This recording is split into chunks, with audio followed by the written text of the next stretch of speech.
या सभी अपने वोट के पावर को समझे, अपने वोट की वैल्यू को समझे और इस बार जो चुनाव हो, जिनको मतदान देते हैं उनसे सवाल करें। आज चूंकि रिजवान बता रहे थे कि नहीं हमारे साथ गिरिडीह से, बगोदर से बहुत सारे साथी आएंगे, सुबह मैं देख नहीं पा रहा हूं, मैं पहचान नहीं पा रहा हूं। जहां तक बगोदर का सवाल आता है, बगल में बिशुनगढ़ है, उसके बगल में डुमरी है, उसके बगल में नवाडी है। सबसे ज्यादा अगर प्रवासी मजदूर कहीं से है तो बगोदर से है, बिशुनगढ़ से है। तो भाई जिस राज्य में 40% खनिज संपदा, अगर वहां के लोग पलायन करेंगे, कारण क्या है? एक नीति का। नीति क्यों नहीं बन रही है? नेताओं की नीयत ठीक नहीं है। जिस दिन हमारे नेताओं की नीयत ठीक हो जाएगी, इस राज्य में नीति बनेगी और जो लोग पलायन कर रहे हैं कम से कम संख्या में पलायन करेंगे और अपने राज्य में ही रोजी रोजगार करेंगे। भला कौन चाहता है कि बूढ़ी माँ बगोदर में और बेटा सऊदी में, बूढ़ा बाप बिशुनगढ़ में और बेटा कुबेत में, नई नवेली दुल्हन डुमरी में और बेटा सूरत में? कौन चाहेगा भाई? ऐसी व्यवस्था कौन चाहेगा?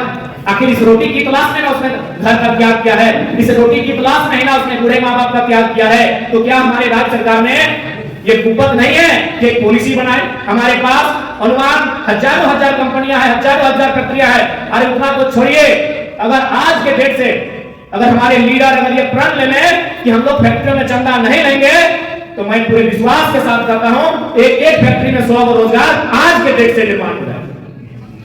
यानी तो जितना लोगों को पैसा देंगे मंत्रियों को, अगर वो ना लिया जाए तो 100 रोजगार होगा। मैं अपनी बात बताता हूं, बहुत सारी कंपनियों में हम जाते हैं तो बोलते हैं क्या है आप नेताजी कैसा करते हैं, चलिए आपको 50 लाख देते हैं, रोजगार की बात मत कीजिए।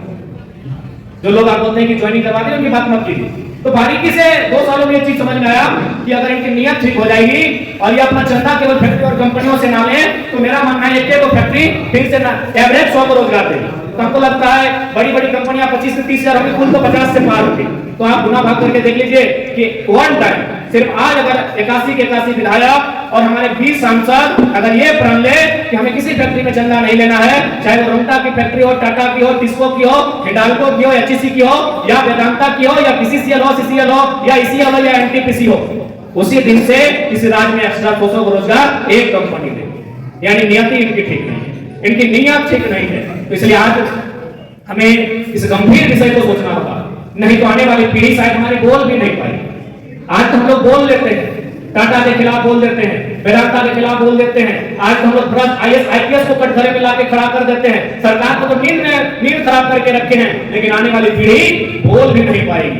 इसलिए आज समय की मांग को देखिए, समय की डिमांड को देखिए और इस आंदोलन के महत्व को समझिए। ये आंदोलन एक जाति एक वर्ग का भला करने नहीं आया है, ये आंदोलन तमाम झारखंडी जो हाशिए पे जा रहे हैं, जो डाउन टू अर्थ जा रहे हैं, उनकी एक आवाज बन के आया है। और एक आवाज ये है कि आज इस राज्य में 2 सालों में बदलाव लाके लोग खड़ा कर दिए। आप किसी पॉलिटिकल लीडर से मिलिए और चर्चा करते हुए हमारा पाए जाएंगे। अरे राज्य को छोड़िए, छत्तीसगढ़ से एक मैसेज आया था, इंस्टाग्राम में बधाई दिया कि हमारे एक साथी हैं और छत्तीसगढ़ में विधायक बन गए। हमको क्या बधाई दे रहे हैं? बोला 6 महीने से खाली आपका वीडियो दिखाए। रामकुमार कोको है। हाँ, जो भी हम नाम बोल रहे हैं, रामकुमार कोको। देखिए दादा नाम बता रहे थे, कोई मजाक और फेंका फेंकी बात नहीं कर। छत्तीसगढ़ में सीतापुर विधानसभा, सीतापुर विधानसभा छत्तीसगढ़ का है, खाली वीडियो देखिए। यानी कहीं ना कहीं ये विचारधारा ये राज्य ही नहीं, ये देश भी चुन रहा है। तो आप तो राज्य के लोग हैं, आप हमारे अभिभावक हैं, आप हमारे भाई बंधु हैं। इस विचारधारा को इस सीमा के बाहर लोग पसंद कर रहे हैं, मान रहे हैं, उसका समर्थन कर रहे हैं। आप तो हमारे लोग हैं, आपका आशीर्वाद चाहते हैं, जो हमसे बड़े हैं उनका आशीर्वाद और दुलार चाहते हैं, जो हमारी उम्र के हैं उनका हम लोग सहयोग और समर्थन चाहते हैं। इस राज्य में जो नव निर्माण की किलकारी गूंजी है, एक आंदोलन आया है, इस आंदोलन को अब राजनीति का स्वरूप देने के लिए आज में कहीं ना कहीं जहां से नीति नियम बनता है, उन नियमों को बनाने वाले लोग जहां पहुंचते हैं वहां खुद को स्थापित करना होगा। ज्यादा समय नहीं ले पाएंगे क्योंकि अस्वस्थ है और बोलने में असुविधा हो रही है। मैं आज के मिलन समारोह का कार्यक्रम था जिसमें मुख्य रूप से हमारे बड़े भाई रिजवान साहब अपने साथियों के साथ, अपने अभिभावकों के साथ, अपने हित शुभचिंतकों के साथ हमारे साथ जुड़े कुछ नहीं, हमारी प्लानिंग का हिस्सा था। हमेशा मौलाना सरफराज जी से बातचीत होती थी, हमारी प्लानिंग का हिस्सा था। और ये नियम है कि भाई कहीं ना कहीं सबका अपना अपना समुदाय कौन वर्ग होता है। मान के चले ठीक है, जन्म माँ को कितना भी अच्छा बोलता है, कितना भी अच्छा उसका विचार करता है, लेकिन यदि हम किसी स्वर्ण समाज में जाएंगे तो हमारा वहां प्रतिनिधित्व एक स्वर्ण समाज का होना चाहिए, वो हमसे डायरेक्ट नहीं मिलेगा, स्वाभाविक है। यदि हम किसी अनुसूचित जनजाति वर्ग के सामने जाएंगे तो हमारा प्रतिनिधित्व उस वर्ग का होना चाहिए जो हमें वहां तक लेकर जाएगा। इसीलिए हमारी ट्रेनिंग का हिस्सा था कि आप जो आपका वर्ग है, जिसे अब तक लोगों ने भ्रमित करके रखा है, उस वर्ग को आप एकत्रित कीजिए, उस वर्ग को आप जागृत कीजिए, उस वर्ग को आप एकजुट कीजिए। और हम लोग स्पष्ट कहेंगे, हम लोग सामाजिक न्याय की विचारधारा वाले लोग हैं, जिनका 1% आबादी होगा, अरे जिनका 0.1% आबादी होगा, हम उनको इग्नोर नहीं कर सकते हैं। इस राज्य में अल्पसंख्यक की आबादी 15% है, कोई भलाई को कैसे हम सामाजिक न्याय के पक्षधर हैं, हम लोग सामाजिक न्याय को मानते हैं। अगर कोई 1% भी है इस राज्य की आबादी में उससे भी कम है तो हम लोग उनको साथ लेकर चलेंगे। अल्पसंख्यक वर्ग तो 15% में आता है। और हमने तो अक्सर रिजवान से कहा है कि रिजवान आज के डेट में अगर कोई भी झारखंड में पॉलिटिक्स करे बिना ट्रिपल एम के नहीं कर सकता। सहयोग सबका होगा लेकिन एक बेस होता है, सहयोग सभी वर्ग का होगा लेकिन एक बेस होता है। इसलिए आज यह हर्ष और उल्लास का विषय है। और अक्सर जो आपका एक समुदाय चूंकि ये प्लानिंग है, जब आप तुरंत देखा कि लड़की का कोई तोड़ नहीं है, इसको पैसा भरता है तो पैसा देता नहीं है, गाड़ी भरते तो गाड़ी नहीं करता है, तब बोलते हैं कुर्मी का बेटा है। अब देखिए हिंदू मुस्लिम भी करवाता है विचार के लोग। आबिद अंसारी जी देखा कि इसका कोई तोड़ नहीं है, इसे विकास में खिलता नहीं जा सकता है, ये अड़ी अपने पद पर अड़ी है। तो इसलिए ये भ्रामक बातें आती रही जात को लेकर, तो कभी धार्मिक बातें बिना जाने 24 तक क्या क्या हथकंडे लोग अपनाएंगे वो तो खैर कहना मुश्किल है। और आज के डेट में जानते हैं आईटी सेक्टर बाकी पॉलिटिकल पार्टियों का क्या है, जो को सच करने में माहिर कितने हैं आप भी जानते हैं। इसलिए जब भी अगर हम लोगों पे संशय लगे, हम लोगों पे सवाल उठे, तो बस इतना याद रखिएगा ये वो लड़का है जिसको डॉक्टर ने सख्त हिदायत दिया 6 महीना बोलना नहीं है, लेकिन हमने ये कहा कि अगर हम चुप हो जाएंगे तो झारखंड चुप हो जाएगा। आज लोग भगवान की माने या ना माने, अपने आवाज की माने या ना माने, डॉक्टर की मानते हैं। अब आप कहेंगे भाई आप ये क्या बोलेंगे, भगवान की ना माने, खुदा की ना माने, अरे कौन सा धर्म कहता है सभी करे चोरी करे? सभी धर्म के नेता तो धर्म है चोरी कर कर रहे कि नहीं? आज धर्म तो सभी धर्म के नेता है, फिर भी राज की सभी कर रहे कि नहीं? यानी वो भगवान खुदा की नहीं मान रहे हैं, लेकिन डॉक्टर भी मानते हैं, हमने डॉक्टर का भी नहीं माना।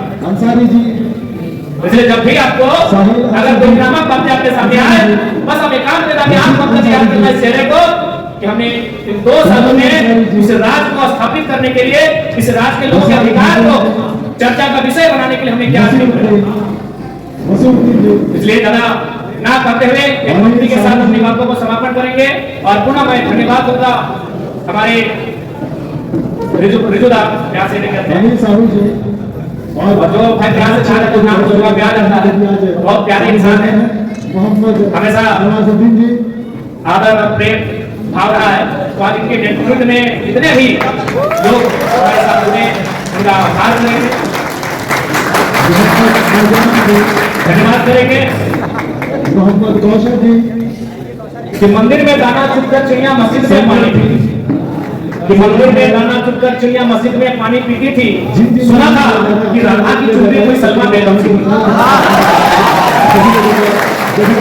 एक था रसखान जो रघुपति राघव गाता, ये था रसखान जो रघुपति राघव गाता था, और एक था पेंशन जो लोगों को इतना सुना था। ये सभी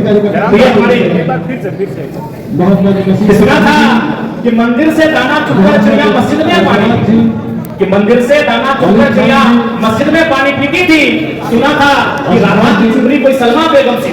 एक था रसखान जो रघुपति राघव गाता, एक था रसखान जो रघुपति राघव गाता था, एक था पेंशन जो लोगों को इतना।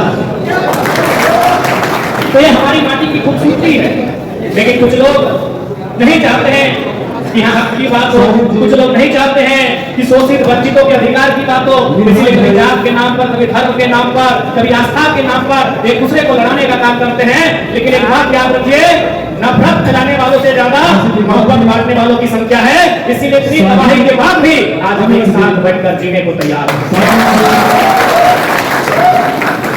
पुनः आज के इस कार्यक्रम में आदरणीय माननीय श्रद्धेय बड़े भाई रिजवान के नेतृत्व में जितने भी लोग हमारे अभिभावक हमारे साथ आए, उनका तहे दिल से आभार, जोहार, आदाब, नमस्कार।